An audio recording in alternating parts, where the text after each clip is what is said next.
masuk ke alam gaib bersama kakek zaman.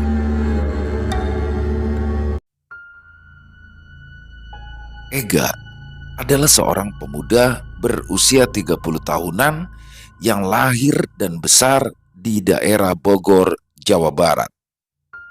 Ega yang sedari kecil tinggal bersama kakek dan neneknya sudah terbiasa akan hal-hal ganjil dan juga kejadian-kejadian mistis yang berhubungan dengan makhluk-makhluk gaib tak kasat mata. Kakek dari Ega yang bernama Aba Darman adalah seorang guru ngaji yang biasa juga menjadi penghulu serta pengurus jenazah orang meninggal, mulai dari mensucikan sampai dengan memakamkannya. Tidak jarang, Aba Darman pun pulang dari pemakaman dengan membawa tikar pandan bekas orang meninggal tersebut. Tikar yang dibawa Aba Darman pulang itu biasanya masih banyak terdapat tanah dari kuburan tempat memakamkan jenazah tersebut. Dan ketika malam harinya, Ega pun mendengar suara ramai dari arah dapur tempat di mana tikar pandan itu ditaruh oleh Aba Darman.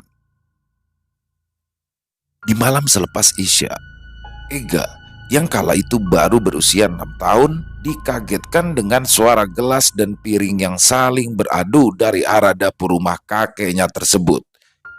Karena didorong rasa penasaran, Ega kecil pun mulai keluar dari kamar tempat tidurnya dan mulai berjalan perlahan menuju ke arah dapur. Namun, sesampainya di dapur, Ega pun kala itu tidak mendapatkan apapun di sana. Tidak ada paman ataupun bibinya di dalam dapur dan juga kakek atau neneknya di sana. Tapi begitu Ega melihat tikar yang dipenuhi tanah merah, tiba-tiba saja bulu kuduk Ega meremang. Dan tidak lama kemudian, Ega pun mulai mencium aroma bunga melati yang sangat semerbak di dalam dapur rumah kakeknya tersebut.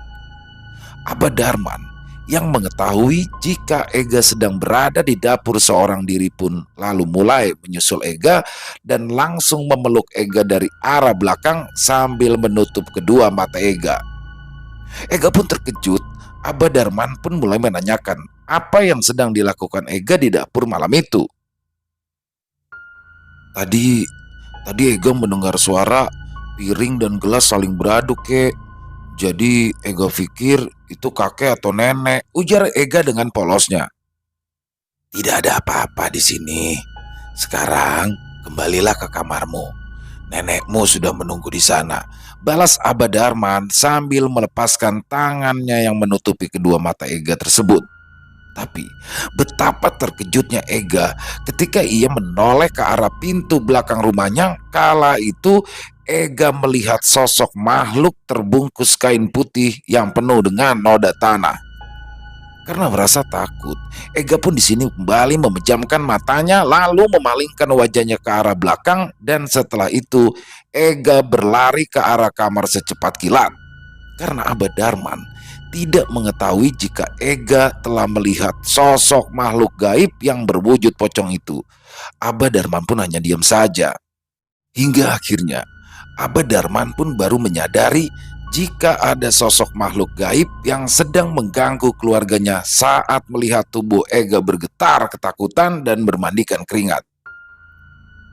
Kamu takut ini gak? Tanya Aba Darman sambil memegang sesuatu, dan betapa terkejutnya Ega ketika sosok yang ia lihat di dapur tadi kini berada di dalam cengkraman Aba Darman. Ya, sosok pocong tersebut terlihat tidak berdaya ketika Aba Darman memegang ikatan yang ada di atas kepalanya.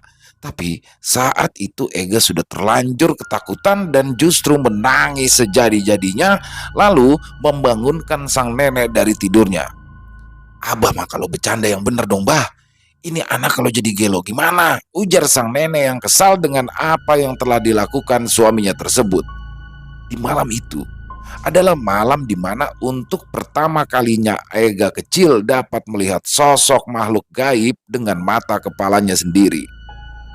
Ega pun tidak menceritakan apa yang telah dilihatnya itu kepada teman-temannya ataupun ayah ibunya yang ditemui 1 bulan sekali waktu itu. Ya, kedua orang tua Ega saat itu adalah seorang pekerja pabrik yang ada di daerah Jakarta dan hanya bisa pulang pada saat akhir bulan. Kejadian-kejadian seperti itu pun sudah menjadi hal yang biasa bagi Ega kecil. Walaupun masih merasa takut, tapi Ega pun hanya terdiam lalu memalingkan wajahnya ketika ia melihat sosok-sosok gaib yang ada di sekitarannya. Masuk di usianya yang ke-8 tahun, Ega pun kembali dibuat ketakutan ketika Ega bersama teman-temannya yang sedang mandi di sebuah sungai besar yang ada di daerah tempat tinggalnya. Waktu itu, jam masih menunjukkan pukul 4 sore. Dan seperti layaknya anak-anak pada umumnya, Ega dan beberapa teman-temannya bermain dan bercanda riang di sungai yang alirannya tidak terlalu deras tersebut. Pada awalnya, semua tampak normal dan berjalan aman. Hingga pandangan Ega menangkap sosok kepala yang sangat besar yang ada di atas permukaan sungai. Ega yang awalnya mengira jika itu adalah seekor buaya pun dibuat terkejut ketika yang dilihatnya itu adalah ternyata sosok kepala seekor ular yang sangat besar.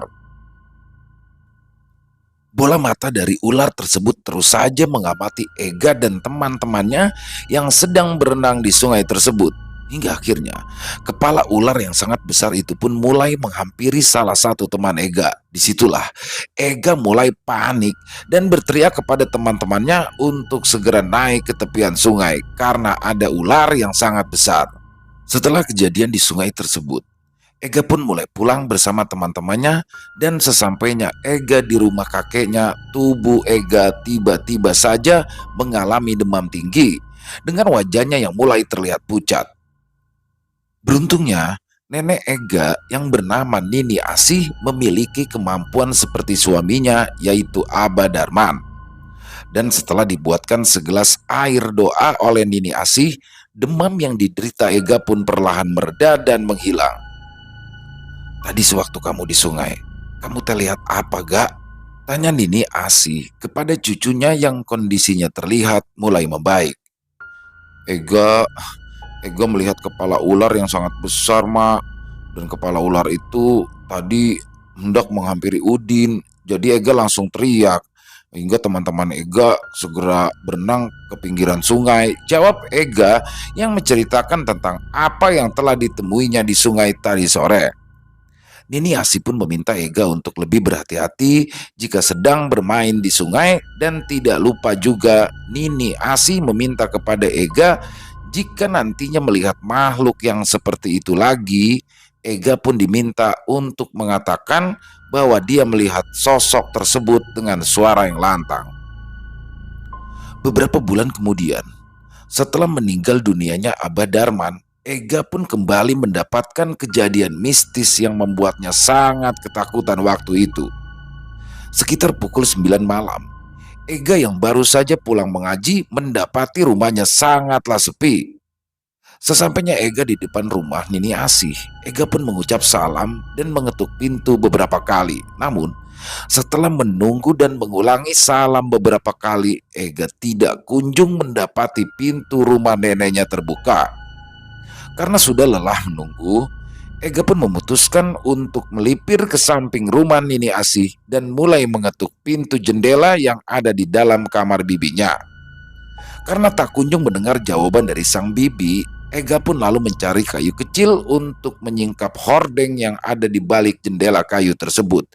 Dan betapa terkejutnya Ega ketika ia melihat bibinya yang bernama Bibi Mila sedang duduk di depan lemari kayu jati yang ada di dalam kamarnya. Tapi aneh, di sini Bibi Mila sama sekali tidak menjawab salam yang sudah diucapkan Ega dari arah luar dan juga ketukan yang keras dari balik pintu jendela kamarnya.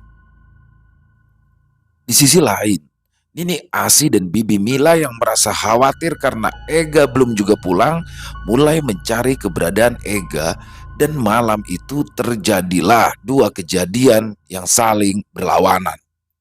Di mana Ega yang merasa tidak mendapatkan pintu untuk masuk ke dalam rumah neneknya, tapi di sisi lain Nini Asi dan Bibi Mila justru kebingungan mencari keberadaan Ega. Ega yang masih berada di samping rumah neneknya tersebut pun masih berusaha meminta Bibi Mila yang ia lihat dengan jelas itu. Dan ketika Ega sudah merasa lelah, tiba-tiba Bibi Mila yang dilihatnya saat itu pun mulai berjalan ke arah dapur. Tapi beberapa detik kemudian juga Ega melihat sosok Bibi Mila yang lain berjalan dari arah ruang tamu ke arah dapur melalui kamarnya. Seketika itu juga Ega pun mulai curiga dengan apa yang sedang terjadi terhadapnya saat itu. Dan tanpa berpikir panjang lagi, Ega pun langsung kembali ke teras rumah Nini Asih dan mulai mengucapkan salam lalu mengetuk-ngetuk pintu rumah tersebut. Tidak lama kemudian, Bibi Mila pun datang membukakan pintu rumah sambil menggerutu, tapi karena Ega telah mengalami kejadian aneh barusan, Ega pun langsung menceritakan kepada neneknya agar ia juga tidak kena marah dari Bibi Mila. Memasuki usia remaja, Ega yang masih tinggal bersama Nini Asih makin memiliki kemampuan yang jarang dimiliki oleh orang lain pada umumnya. Mata batin Ega makin tajam, dan Ega pun di sini mulai dapat berkomunikasi dengan sosok makhluk gaib yang ditemuinya. Suatu ketika, azan maghrib selesai berkumandang. Ega yang masih merebahkan tubuhnya di dalam kamar tiba-tiba saja dikagetkan dengan penampakan sosok makhluk berkepala botak dan tidak memiliki alis. Tubuh dari sosok makhluk gaib tersebut terlihat menempel di dinding bagian atas pintu kamarnya. Dan anehnya, sosok makhluk gaib tersebut hanya menampakkan sebagian tubuhnya saja, sementara bagian tubuh yang lainnya pun seolah berada di luar tembok kamarnya. Karena merasa kaget bercampur takut, Ega pun lalu berlari keluar dari dalam kamarnya hingga ia tidak menyadari jika dia baru saja lewat tepat di bawah sosok makhluk yang sangat menyeramkan tersebut. Sosok makhluk berkepala botak, berwajah pucat dan bermata putih itu mulai menjulurkan lidahnya seperti seekor cicak yang sedang menangkap mangsanya. Ega yang ketakutan itu pun lalu mulai berpindah ke ruang tamu dan duduk di kursi tamu sambil terus menundukkan wajahnya dan juga memejamkan kedua matanya. Suasana di sini pun mulai terasa berbeda ketika Ega mulai menenangkan diri di ruang tamu rumah neneknya tersebut. Ega mulai merasakan hening tanpa suara apapun di sekitarnya, dan Ega pun juga mulai merasa jika udara di tempatnya perlahan mulai berubah menjadi dingin. Dan ketika Ega perlahan membuka kedua matanya, betapa terkejutnya Ega ketika ia mendapati dirinya sudah tidak berada di dalam rumah neneknya lagi. Jantung Ega serasa berhenti berdetak ketika ia mengetahui jika dirinya kini berada di sebuah tempat asing yang belum pernah didatanginya. Ega pun berharap bahwa itu hanyalah sebuah mimpi. Ega mulai menepuk-nepuk kedua pipinya. Lalu ia mencubit lengannya sendiri untuk memastikan apakah yang dialaminya itu adalah sebuah mimpi atau memang nyata terjadi. Namun, betapa takutnya Ega ketika ia menyadari bahwa apa yang dialaminya saat itu adalah sebuah kenyataan. Gambaran tempat Eka berada saat itu adalah sebuah pegunungan dengan jalan menanjak yang di sisi kanan dan kirinya ditumbuhi pepohonan yang sangat lebat.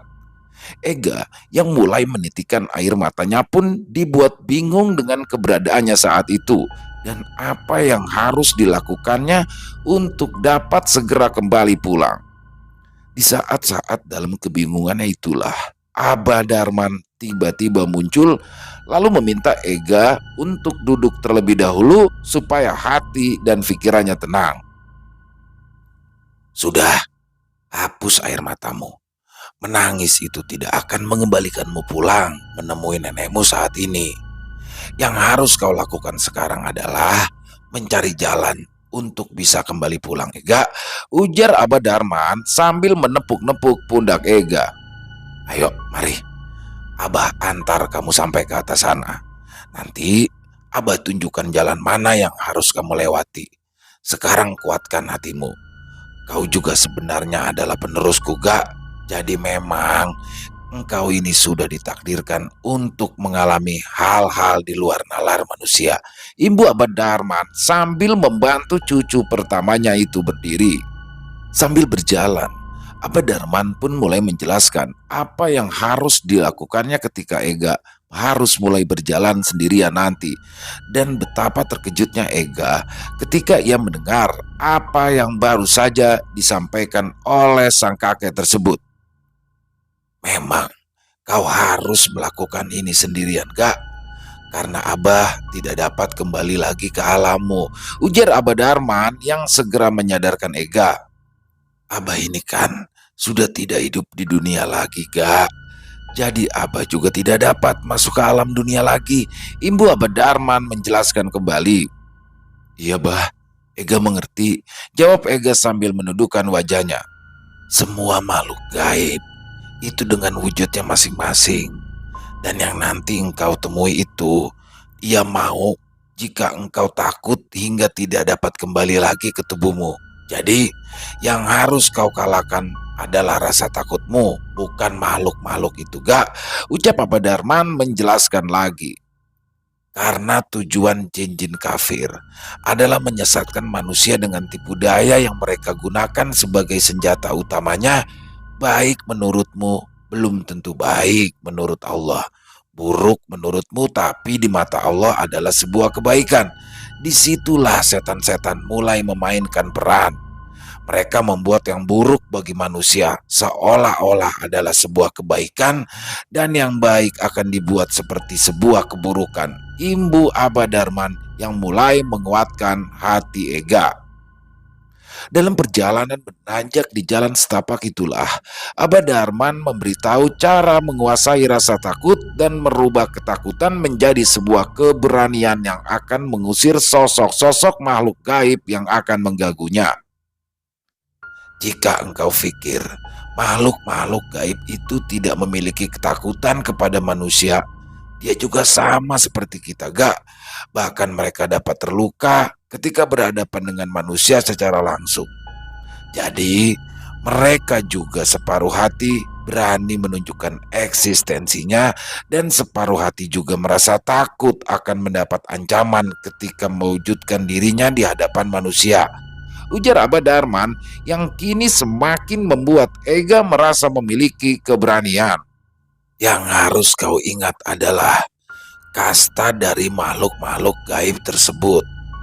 Walaupun wujudnya sempurna, tapi mereka memiliki tingkat keilmuan yang berbeda-beda. Kalau hanya potongan tubuh yang kau temui, tendang saja, Gak. Tidak usah lari ataupun takut. Pokoknya teh langsung ditendang ke arah manapun, bebas, imbu Abah Darman lagi. Sesampainya Ega dan Abah Darman di atas sebuah bukit yang di hadapannya adalah jalan menurun, Abah Darman mulai mengucapkan salam perpisahan dan meminta Ega untuk dapat menggantikan beliau. Karena pada saat itulah Abah Darman secara tidak langsung menurunkan ilmu yang beliau miliki kepada Ega. Setelah melepas pelukan erat dari Abah Darman, Ega pun mulai berjalan menuruni jalan setapak yang sangat curam. Saat itu, yang dirasakan Ega adalah malam hari, tapi apa yang ada di sekitaran Ega dapat terlihat dengan jelas. Ketika Ega sudah dapat menguasai dirinya sendiri dan berjalan dengan tenang, tiba-tiba saja dari arah belakangnya terdengar suara hembusan angin yang sangat kencang, dan suara itu seolah bergerak cepat ke arah Ega berada saat itu. Ega yang sudah mendapat pesan dari Abah Darman untuk tidak menoleh ke arah belakang apapun yang terjadi, memilih berhenti dan langsung berjongkok di tengah jalan setapak menurun itu. Dan ketika suara gemuruh itu datang, tiba-tiba saja di atas kepala Ega terlihat keranda mayat terbang melintas tepat di atas kepalanya. Ya Allah, Abah gak pernah cerita kalau ada makhluk gaib yang wujudnya keranda mayat seperti ini. Gimana ini? Gumam Ega dalam hatinya. Keranda itu terus terbang di atas kepala Ega hingga membuat Ega mulai ketakutan. Ega pun masih duduk terdiam sambil terus memperhatikan keranda mayat yang terbang melintas di atas kepalanya tersebut. Ia masih menunggu keranda terbang itu pergi. Setelah itu barulah Ega berniat melanjutkan perjalanannya. Itu keranda kok nggak ada tulisannya ya? Seperti keranda mayat pada umumnya, gumam Ega dalam hatinya. Subhanallah, itu keranda sepertinya mencari sesuatu, bisik Ega lagi.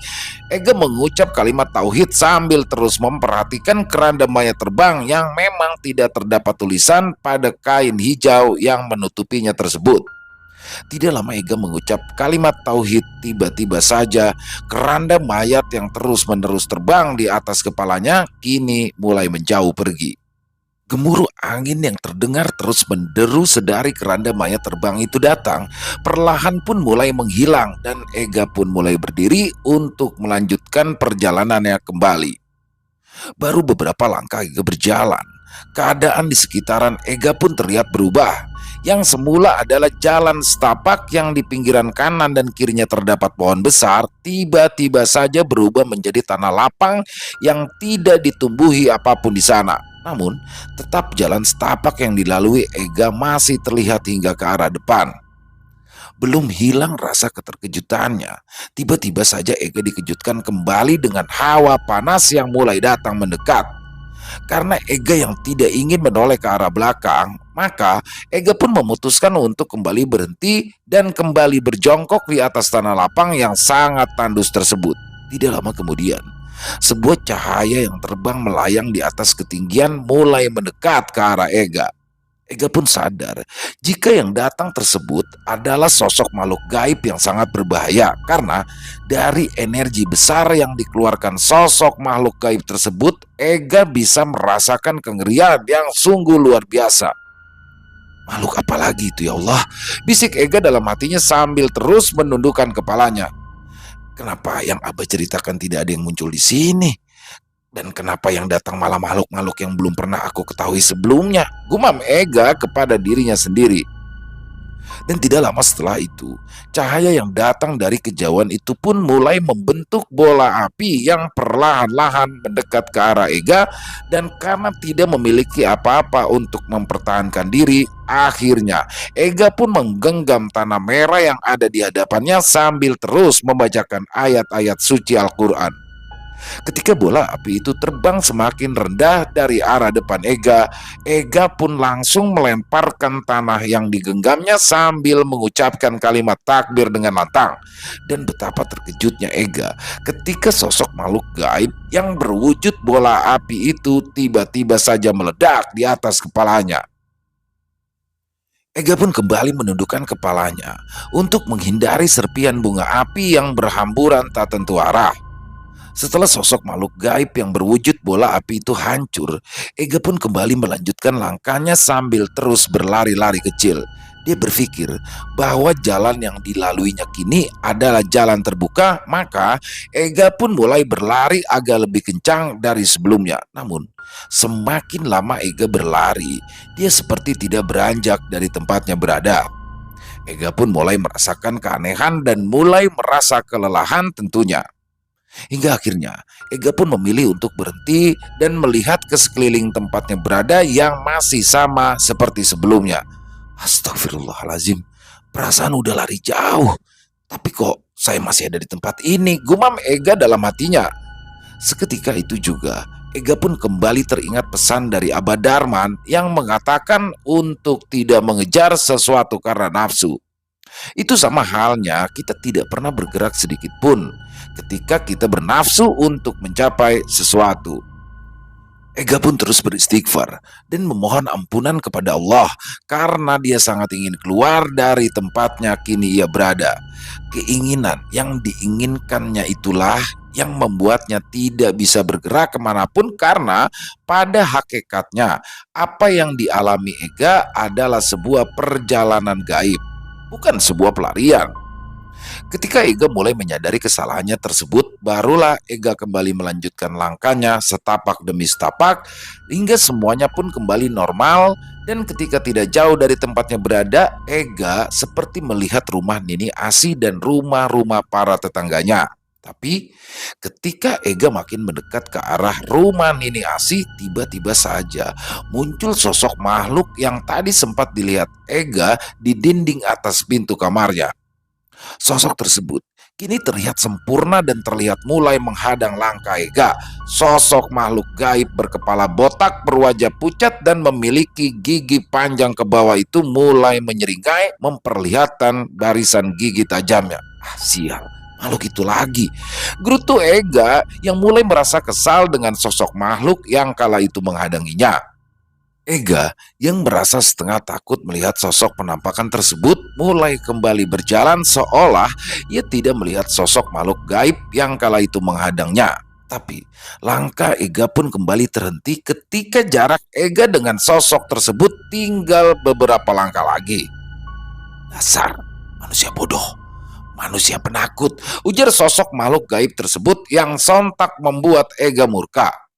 Kau yang bodoh, dan kau juga makhluk laknat, balas Ega dengan kesalnya. Entah mengapa, setelah jarak Ega dengan sosok makhluk menyeramkan itu tinggal sekitar 1 meter, tiba-tiba saja tubuh Ega terpental ke arah belakang. Karena merasa kesal dengan apa yang terjadi terhadap dirinya, Ega pun lalu bangkit sambil mengumpat sosok makhluk gaib yang masih berdiri menyeringai di hadapannya itu. Dasar makhluk laknat, umpat Ega sambil membersihkan tubuhnya, dan setelah itu Ega pun mulai membaca doa-doa dan juga ayat-ayat suci Al-Quran dengan maksud untuk mengusir sosok makhluk gaib tersebut. Tapi sepertinya usaha yang dilakukan Ega menemui jalan buntu karena sosok makhluk gaib tersebut tidak terpengaruh sama sekali dengan apa yang telah dilakukan oleh Ega. Dan yang lebih membuat Ega terkejut adalah sosok makhluk gaib itu mulai menirukan bacaan-bacaan ayat suci Al-Quran yang terus dibacakan oleh Ega. Sepertinya hafalan surat-suratmu kurang banyak, manusia bodoh, ujar sosok makhluk gaib yang sangat menyeramkan itu. Mengetahui apa yang telah dilakukannya menemui jalan buntu, Ega pun di sini mulai mengambil tanah yang ada di bawahnya, lalu ia membacakan kembali ayat-ayat suci Al-Quran dengan khusyuk. Setelah itu, Ega pun melemparkan tanah yang ada di genggamannya tersebut ke arah sosok makhluk yang sedari tadi terus mengejeknya itu. Dasar manusia bodoh, kau hanya mengotori tanganmu saja, ujar sosok tersebut sambil terus menertawakan Ega. Merasa semua yang diketahuinya telah ia lakukan, Ega pun mulai berpikir keras untuk dapat bisa mengalahkan sosok makhluk gaib yang sudah membuatnya kesal tersebut, agar juga dia bisa segera kembali ke rumah neneknya yang kini sudah terlihat jelas di depan matanya itu. Ketika Ega mulai berpikir mencari cara untuk mengatasi sosok makhluk gaib yang menjengkelkan itu, tiba-tiba saja Ega kembali teringat pesan dari Abah Darman sebelum Ega sampai di atas puncak bukit yang sudah dilaluinya tadi. Selain mengatakan tentang jangan mengejar sesuatu demi hawa nafsu, Abah Darman juga mengatakan bahwa kesombongan akan melemahkan diri, bahkan bisa membinasakan seseorang yang berbuat demikian. Menyadari dirinya telah meremehkan sosok makhluk gaib tersebut dan bahkan juga sempat memaki makhluk ciptaan Tuhan, pencipta alam semesta ini, Ega merasa sangat bersalah atas prasangka yang ada di dalam hatinya itu. Setelah ia menyadari atas kesalahannya, Ega pun kembali beristighfar dan juga memohon ampunan kepada Allah. Setelah merasa tenang, Ega pun di sini mulai berkomunikasi kembali dengan sosok makhluk gaib yang masih berdiri di hadapannya itu sambil tertawa terbahak-bahak. Apa tujuanmu membawaku ke alam ini, wahai makhluk Allah? Tanya Ega kepada sosok makhluk gaib yang masih berdiri tenang di hadapannya. Kau adalah salah satu keturunan Darman yang mewarisi mata batinnya yang kuat. Harusnya kau belajar ilmu-ilmu agama agar kau lebih mampu mewarisi apa yang telah menjadi bagianmu, ujar sosok makhluk gaib yang perlahan berubah wujud menjadi seorang kakek tua yang menggunakan pakaian serba putih tersebut. Melihat sosok makhluk gaib yang sangat menyeramkan tadi kini mulai berubah menjadi sosok kakek yang terlihat sangat berwibawa itu, tentu Ega merasa sangat terkejut dan dibuat sangat bingung. Karena mengetahui bahwa sosok yang sangat berharisma itu adalah sosok baik, Ega pun segera datang menghampiri sosok kakek tersebut lalu meraih tangan beliau dan menciuminya. Maaf, maafkan atas kebodohan saya, kek. Tapi siapa kakek ini sebenarnya? Tanya Ega kepada sosok kakek yang sangat berwibawa tersebut. Aku adalah sahabat dari kakekmu, dan akulah yang sudah membawamu ke tempat ini, agar engkau dapat mengerti apa itu hal gaib. Jawab sosok kakek tersebut sambil tersenyum kepada Ega. Setelah berbincang lama dengan sosok kakek yang sangat berwibawa dan juga berkarisma tersebut, Ega pun lalu diantarkannya kembali sampai ke depan rumah Nini Asih, dan tidak lama kemudian Ega merasa jika kakinya mulai pedih dan terasa panas ketika Nini Asih mulai membangunkan Ega menggunakan sapu lidi. Setelah tersadar, Ega pun merasa sangat senang sekali ya, dan saking senangnya kembali ke dunia nyata, Ega pun langsung memeluk neneknya itu dan berkali-kali mengucapkan kata syukur. Kamu itu sudah gila apa gak? Bangun tidur kok jadi aneh begini, ujar Nini Asih yang merasa kesal atas kelakuan Ega tersebut. Terima kasih, Mak. Terima kasih, balas Ega sambil menitikkan air mata. Gelo maneh, maghrib malah tidur di ruang tamu. Sholat, ujar Nini Asih lagi hingga membuat Ega terkejut. Hah, maghrib? Perasaan saya sudah pergi lama sekali tadi, bisik Ega dalam hatinya. Dan setelah menanyakan hari dan tanggal pada saat itu, barulah di sini Ega terkejut. Ternyata dia hanya tidur dalam waktu beberapa menit saja. Sedangkan Ega merasa jika ia sudah berjalan sangat jauh dan menemui berbagai hal serta juga berbagai sosok makhluk gaib. Setelah melaksanakan ibadah sholat maghrib, Ega yang masih merasa bingung pun mulai menceritakan apa yang dialaminya tadi. Nini Asi pun mengatakan jika memang kakeknya Aba Darman adalah orang yang sering melakukan tirakat puasa. Menurut Aba Darman, puasa itu dapat melatih mata batin dan juga bisa membuat kita menjadi orang yang penyabar. Awalnya, Nini Asi ingin membawa Ega ke tempat kakek zaman malam itu juga untuk menutup mata batinnya, tapi Ega menolaknya dan masih mau mencoba untuk memperkuat dirinya agar dia bisa menggunakan kelebihan yang dimilikinya itu untuk membantu sesama.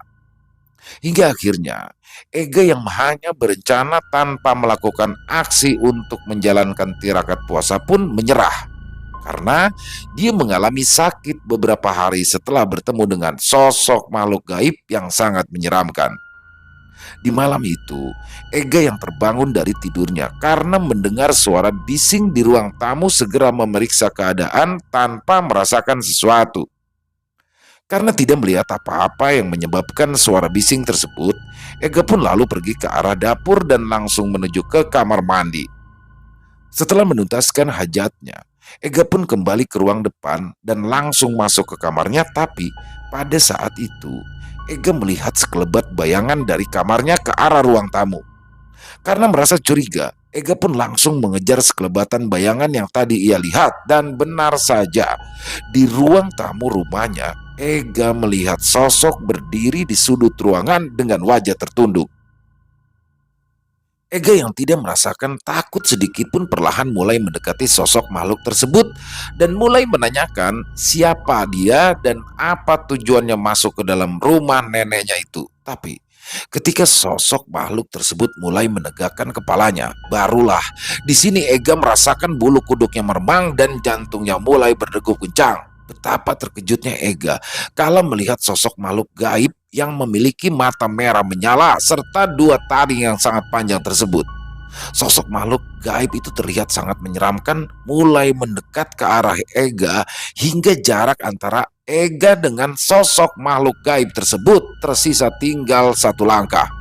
Saat itu, Ega dapat melihat dengan jelas sosok makhluk bertubuh tinggi seperti manusia raksasa tapi memiliki tubuh yang sangat hitam pekat. Sosok makhluk gaib tersebut sangatlah menyeramkan dengan memiliki tanduk di tengah-tengah keningnya serta taring dari makhluk itu sangat panjang dan gigi-giginya sangatlah tajam. Mengetahui sosok yang ditemuinya itu bukanlah sosok makhluk gaib biasa, Ega pun memilih berjalan mundur perlahan, lalu ia berlari masuk ke dalam kamarnya. Di keesokan harinya, Tubuh Ega pun mengalami demam yang sangat tinggi dengan tubuh yang gemetar serta keringat yang terus mengucur deras dari tubuhnya. Nini Asi pun di sini segera membuatkan air doa untuk pertolongan pertama pada Ega yang rupanya telah melihat sosok makhluk gaib yang sangat menyeramkan semalam. Dan setelah itu, Nini Asi pun meminta kepada Paman Ega agar memanggilkan sesepuh daerah setempat yang bernama Kakek Zaman. Setibanya di rumah Nini Asih, kakek Zaman pun kala itu dibuat sangat terkejut ketika ia melihat sosok makhluk gaib bertubuh hitam pekat sedang memeluk erat tubuh Ega dari arah belakang. Sosok makhluk gaib yang memiliki energi besar tersebut berusaha untuk merasuki tubuh Ega dan berniat bersembayam di tubuh Ega. Namun, beruntungnya, walaupun Ega adalah seorang yang disebut dengan carang iga atau iga jarang atau semacamnya, Ega pun kala itu masih dilindungi oleh energi milik Aba Darman sehingga sosok tersebut tidak dapat masuk ke dalam tubuh Ega. Menurut kakek Zaman, sosok jin hitam tersebut ingin masuk ke dalam tubuh Ega, lalu perlahan menguasai Ega yang mata batinnya telah terbuka dengan sempurna itu. Sempat terjadi pertarungan gaib antara kakek Zaman dan sosok makhluk gaib hitam yang tidak mau pergi dari tubuh Ega kala itu. Akhirnya, setelah kakek Zaman dapat mengalahkan jin hitam tersebut, barulah sosok makhluk gaib tadi mau pergi dari tubuh Ega. Kamu itu harusnya mulai melatih diri, Jang, agar memiliki benteng yang kuat, supaya makhluk-makhluk gaib yang memiliki kekuatan besar itu tidak mudah nempel di tubuh kamu, ujar kakek Zaman menasehati Ega setelah kondisi Ega membaik. Sholat wajib jangan ditinggalkan, sholat sunat terus ditambahkan, dan sedekah semakin dibesarkan. Baru nanti puasa-puasa sunahnya mulai dijalankan ya, imbu kakek Zaman lagi menasehati. Iya kek, saya lalai. Saya belum bisa menjalankan itu semua, balas Ega sambil menundukkan wajahnya. Pelan-pelan atuh Jang, jangan sekaligus. Kalau sekaligus pasti rasanya berat. Tapi ibarat naik tangga, kalau berjalan menapaki satu persatu anak tangga tersebut, pasti kamu akan sampai pada apa yang kamu tuju. Selain itu juga, kamu juga akan menikmati proses laku tirakat kamu, ujar kakek Zaman lagi. Dulu, kakek dan abahmu adalah teman baik yang sering melakukan laku tirakat bersama. Kami saling mendukung untuk dapat mendapatkan ilmu yang bermanfaat. Imbu kakek Zaman lagi menjelaskan. Iya kek, nanti saya coba memulai semua yang kakek maksud tadi, jawab Ega sambil tersenyum. Setelah mengobati Ega, kakek Zaman pun akhirnya memutuskan untuk menutup mata batin Ega, dan mata batinnya Ega akan terbuka kembali dengan sendirinya ketika nanti Ega sudah siap. Dan sejak itulah, Ega pun tidak lagi dapat melihat sosok-sosok makhluk gaib seperti sebelumnya, dan hingga usia Ega yang sudah masuk kepala 3, Ega pun masih enggan untuk membuka mata batinnya lagi. Karena Ega merasa lebih nyaman menjadi orang biasa yang tidak setiap saat dapat melihat sosok-sosok makhluk gaib yang terkadang mengerikan. Menurut Ega, menjadi seorang yang memiliki mata batin akan merasa sangat tersiksa jika orang tersebut tidak memiliki benteng keilmuan yang lain. Karena sosok-sosok makhluk gaib itu pasti akan mendatangi orang-orang yang dapat dengan jelas melihat keberadaan mereka. Dan untuk memastikan orang tersebut tidak mengusiknya, saat ini Ega hanya bisa merasakan kedatangan sosok-sosok makhluk gaib yang ada di sekitarannya tanpa bisa melihat wujud penampakan mereka. Selesai. Wow, luar biasa. Kisah kiriman dari salah satu subscriber kita yang bernama Ega yang tinggal di Bogor. Terima kasih Bang Ega ya. Dan kisah dari Bang Ega ini ditulis atau digarap kembali oleh salah satu penulis favorit kita, yaitu Mas Untung Prasetyo. Luar biasa. Aduh, Mas Untung cepat sembuh ya. Jadi Mas Untung ini masih dalam proses pemulihan ya.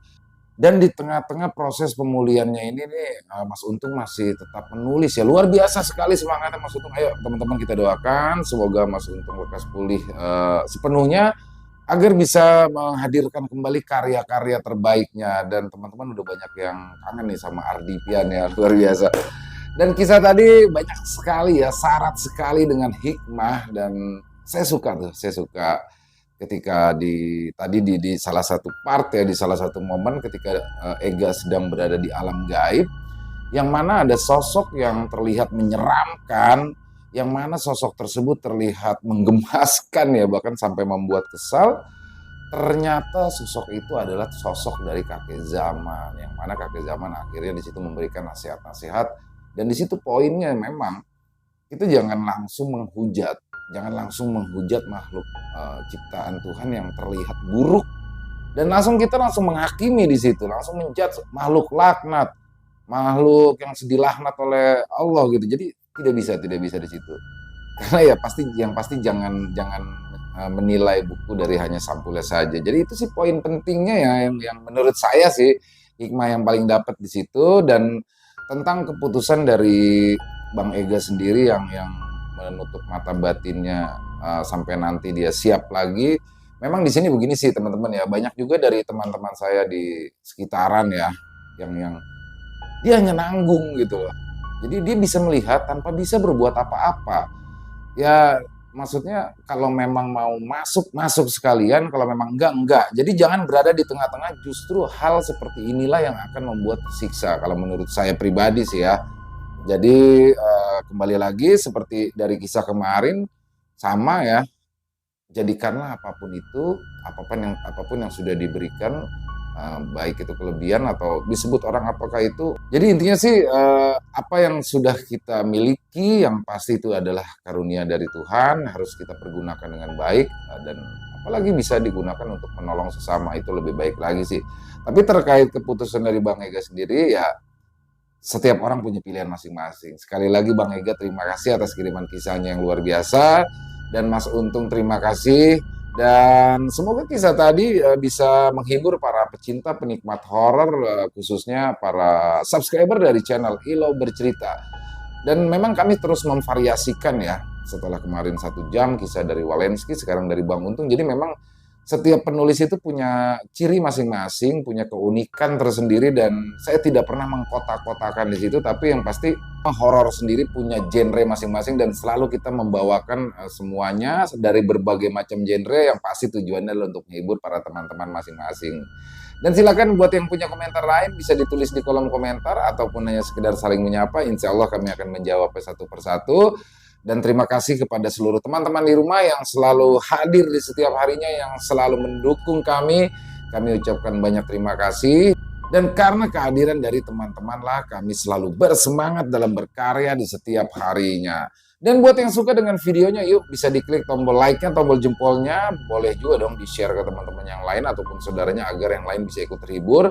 Buat yang baru bergabung, silakan bisa diklik tombol merah subscribe-nya. Jangan lupa lonceng notifikasinya juga dinyalakan agar teman-teman selalu mendapatkan notifikasi dari konten-konten yang akan kami upload selanjutnya.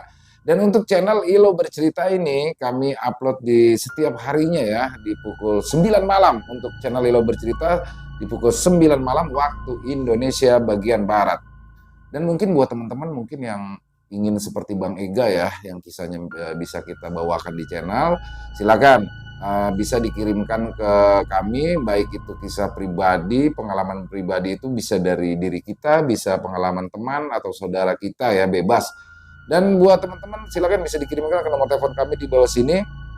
Boleh dikirimkan melalui tulisan, boleh juga dikirimkan melalui voice note atau rekaman suara, senyamannya teman-teman aja.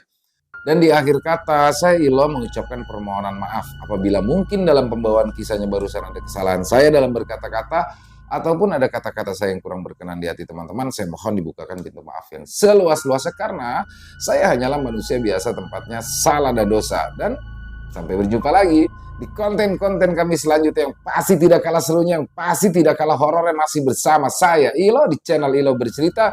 Salam sehat, sukses selalu untuk kita semua. Amin amin ya robbal alamin. Wassalamualaikum warahmatullahi wabarakatuh.